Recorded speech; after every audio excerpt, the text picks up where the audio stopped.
When I was a customer service agent, I'd often take calls from eBay sellers. I'd often hear them describe an item so beautifully. They'd tell me all about the history of the item, how long they might have had it.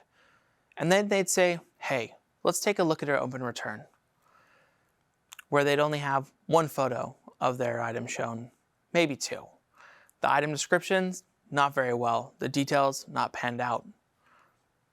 Then they'd ask me, what can we do here? It was always painful for me to step in and say, I can't do much because of the information you've shown me on the eBay listing is vastly different from the story you're telling me here on the phone, right? That scratch on the back that the buyer's complaining about, that scratch was not pictured. That information was not described within the item description. Today we're going to cover customer service, how it begins when you create your listing and continues over the time even after the item is purchased. We want to talk about how we can proactively create a positive customer service for you as a seller throughout the entire transaction and the buyer the moment they see your listing and they decide they want to click and learn more. My name is Casey Yardley. I'm a growth advisor within the Global Customer Experience Organization. I'm focused on seller education and long-term sustainable growth here on our marketplace. On the agenda today, we're going to talk about knowing your target customer, who's going to be purchasing your item here from the site, then setting clear expectations with listings. We'll go ahead and we'll look at how we can turn feedback into opportunities and turning concepts into actions, right? Customer service has many nuances, but one thing we can remember is to have the impact we leave with our customers match our intent. When we talk about knowing your target customer, what does that mean, right? Think about yourself. What purchasing habits or behaviors do you have? What can a seller expect when you're purchasing items? What are you going to be wanting, right? Human beings are and have always been predominantly visual. This is noticed in the decision-making process a consumer goes through. Once again, think about how you shop, especially now. Are you on a mobile app? Are you swiping through photos? What details are you wanting? Then let's think beyond the visuals a little bit. How do you draw customers in and make an impact? Staying up to date with those buying decisions. Think about yourself. What do you need? What do you want? Then go to your consumers. What do they need? What do they want? Free returns, free shipping, quick handle and delivery times. Other words, do they want hassle-free transactions? These have become an industry standard here in e-commerce. So think about it. What do you want? How can we do that? We know we need to make a visual impact. We know the need to make a visual impact as well as focusing on what drives buyers' decisions. Think about it. When you've been out shopping, you walk past a store. What's drawing you into that store, right? Your listings, they're the same thing. They're the window display. Listings start a positive customer service experience. This can help turn a browser into a buyer. So let's create a clear gallery image to draw your buyer in to your listing. Now that we've identified what draws a buyer into your listings, let's make sure we are setting clear expectations when we create those listings. Listing details are the sales pitch to your buyers. If you are selling an item to a person in a store, how would you describe it? Think about it. I have a quick time to make that sales pitch. First impressions matter. How can I do it? When you go ahead and show them the item, are you going to show them just the front of it or show them as much of it? What are they looking for? What features do they need? Let's show those features. Remember, you want to use your listing details to entice them to become a buyer. We want to make sure that the first step is done right. When you list an item, it is imperative that you list it in the most correct category. Each category has a detailed item-specific list to help you include as much information as possible to your buyer. If you go ahead and list this in the wrong category, the necessary item specifics won't be there for your item to have the best chance of being found in a buyer's search. Think about this. You usually know where an item is within a store. You walk to that location, it's not available. You go find an associate, they tell you it's elsewhere in the store, and you wonder, why is that over there? Think about it. Same thing on eBay. If a buyer is searching and they're searching, our category searches will pull up what they type in, and if your listing is not there, we can't help you. Now that your item is in the correct category, you'll want to ensure you have created a clear and concise title that highlights your item.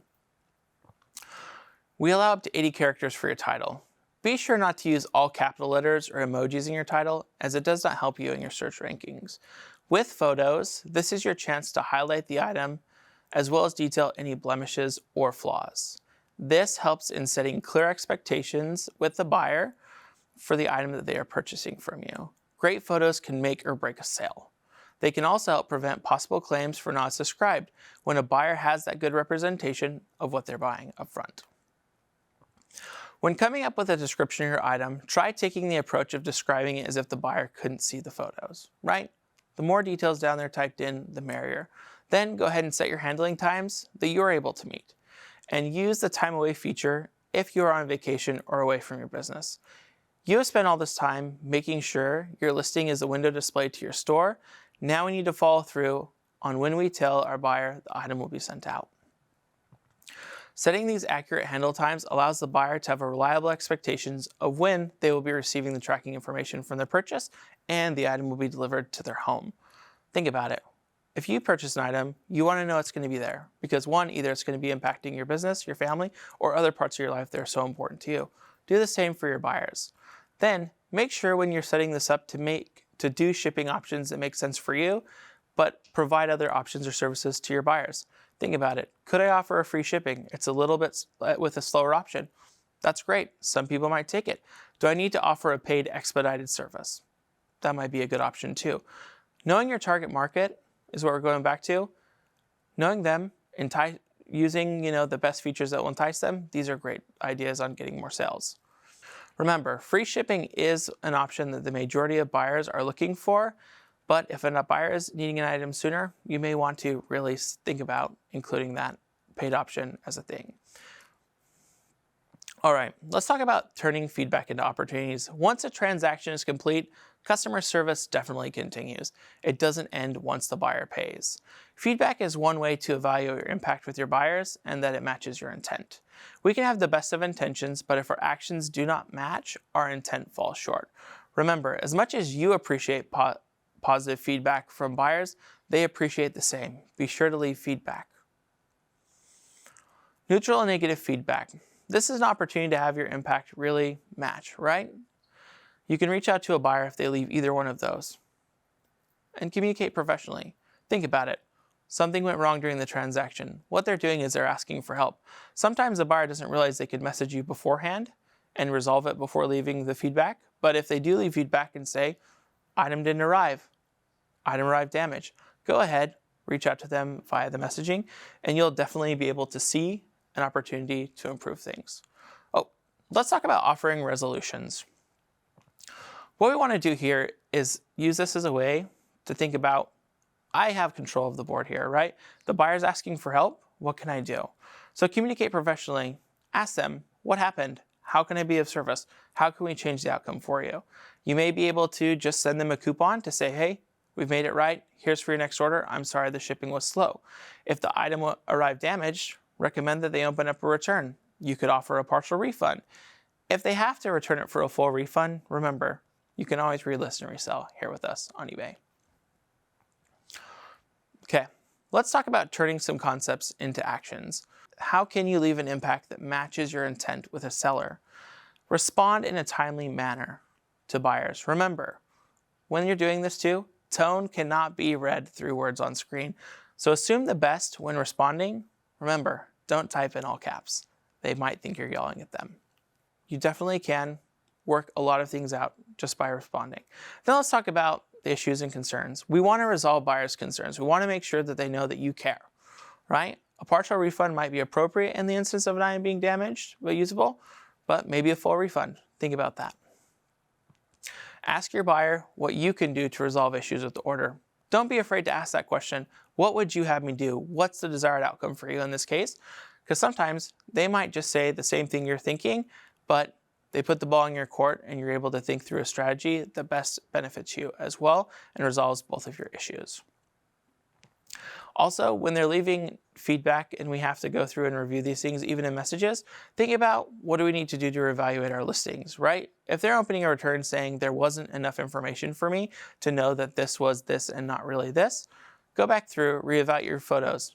Could I take more photos? Could I retake all my photos? Just a variety of different things. Do I need to rebuild my title? Does my item description need to be different? Think about that. Let's talk about clearly setting up our store policies. These are so important because one, it lets your buyer know specifically what are the terms and conditions of the sale. Am I going to accept returns? Is the shipping free? Will they ship it out with 1 or 2 days? Then also, you can provide them information about anything that you might specifically need. I only ship out by 11, so if you purchase after, it's going to be shipped out 1 day later. Information like that. Implementing these concepts into action will create a trusted marketplace between buyers and sellers. Building that relationship of trust with the buyer can help grow your customer base of return buyers. Remember, buyers follow sellers' stores in which they've had a positive interaction. So you want to be able to reach back out to those buyers later through the tools we offer you, leave a positive interaction with them. Think about the brands that you interact with on a regular basis. Why do you keep going back to them? It's probably because their product, their service, and their customer service, when you've needed them, has been great and met your needs. Strive to be that seller here on eBay. I challenge you to look at the impact first, the impact of what's going to happen over the transaction even before it's taken place.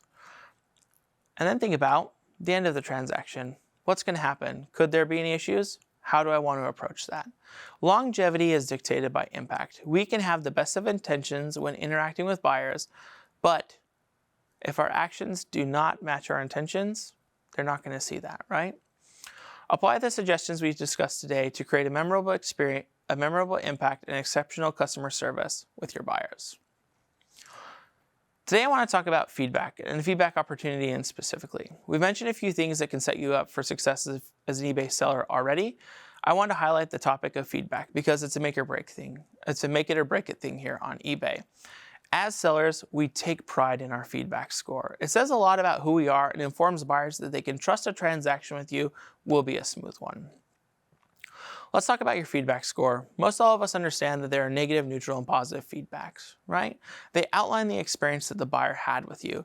Some feedback can be pretty straightforward. Great seller, fast shipping, it was fine, just okay, not as described, or the one that gets all of us, bad seller. Let's take a look at each of these briefly and see what opportunities we have with each rating. Negative feedback, I often describe it as the land of what if.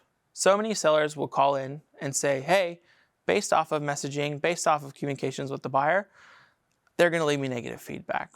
Okay, what needs to change? That would be often my response to them.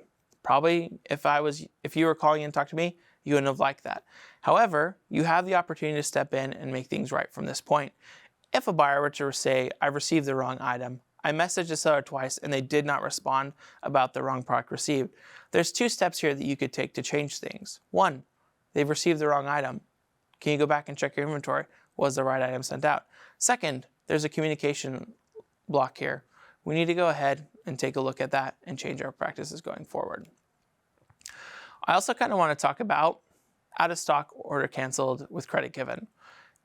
If you receive a message like this, it's time to go back and check our inventory so that we don't receive this again. Remember your intent. Be the seller who will work with buyers. Be known for that. Negative feedback can be revised. Neutral feedback. This is an is what it is situation, right? Neutral feedback often provides us with very straightforward steps, often much more straightforward than negative feedback does. This talks about the experience very directly. Contacted the seller about the product I never received. She looked into the matter the next day. I did not receive any communications the item was lost. I only got a notification that I was getting a refund. So they're giving you an example of what can happen. 1, they got a refund, which is great, but the item was lost and you didn't communicate back with them. Go ahead and think about those things. There are good things within here. The next one I want to highlight is this one right here. Just plain cotton black t-shirt. There's a lack of item description. Go ahead, make the adjustment, and go forward. When you reach out and communicate with these buyers, sometimes it might be appropriate to say, hey, thanks for the feedback. I definitely will fix this. Or hey, I'm so sorry this happened. I'm sorry things were delayed. Here's a coupon for a future purchase on eBay. And we'll see what we can do next time to get things out on time. Remember, neutral feedback can be a win for potential buyers as well because they know you're doing your best. Find a way to create a positive impact for a buyer who leaves neutral feedback. Let's talk about positive feedback. An impact can definitely be made here too. The feedback I've actually chosen today represent an array of things that could happen in the situation. These are from sellers I've worked with. 1, ended up returning because the color didn't quite match the photos. Was more neon red than pale, but shipped super quick, great pricing, and easy return. Wow, that tells you a lot about the person, how they view your interaction. Think back to your target market. You're probably a person who wants the same thing, ship super quick, great pricing, and if needed, easy returns. This one down here also says a lot. Seller kindly canceled the order as I requested. He didn't have to do that, but he did. Great seller. Remember, some positive feedback comes from buyers who return an order or cancel an order. Make the most of the entire transaction, even if it's not completed the way you or the buyer would have hoped. Taking time on each order so buyers will leave feedback saying great seller is so important because you and I both know you're doing your best to build your brand and you are a great seller. Remember, coupons and discount codes are your friend even with feedback that's positive, so use them wisely. Let's seek to create good experiences for buyers up front so they leave you the feedback you want. If things don't go as planned, take a breath, message your buyer to see how things can be made right, and work to make things right when they reply. Managing your feedback post-transaction with buyers isn't about who's wrong or right or wrong, but what opportunities do I as a seller have to win the buyer back, no matter the feedback they leave for me. All right, guys, so some key takeaways from today's topic is we want to know about our target customer, right? Know your target customer and what the market demands. What's going to drive these customers to actually make a purchase? Knowing industry standards and working towards meeting those expectations that buyers have who are purchasing these items, right? That's a good first step. Next, remember, listings are the window display to your store. Having your listings set up with details and photos will lead a potential buyer to click and create an actual buyer. Jumpstart that customer service experience from the start in your listing.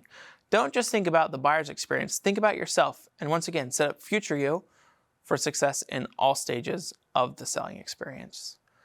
Next, let's turn feedback into opportunities.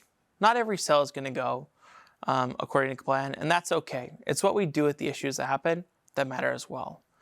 Can we resolve a buyer's issue by offering returns, a coupon, or if we need to, just a partial refund, right? If an item is returned, you can relist and resell that item. Always reach out in a professional manner. When trying to resolve an issue with your buyer, assume that they have the best of intentions, just like you do. Implementing best practices will build trust between buyers and sellers and create a safe marketplace for all. These few small steps can create a big difference in your ability to meet the expectations of buyers in today's market and deliver impact through customer service. When your impact and intent match, this leads to building trusting relationships between buyers and sellers. Remember, we as humans often focus first on the intent of an action or a situation. So make sure the intent that you have is to provide quality customer service here on eBay, and that will be seen throughout so many parts as you do your business. Thank you so much for joining me today in this discussion about customer service and the opportunities we have to make our experience as sellers here on the platform here great. Happy selling, and I'll be here for the next little while to answer any questions you have through a little Q&A session. Thank you.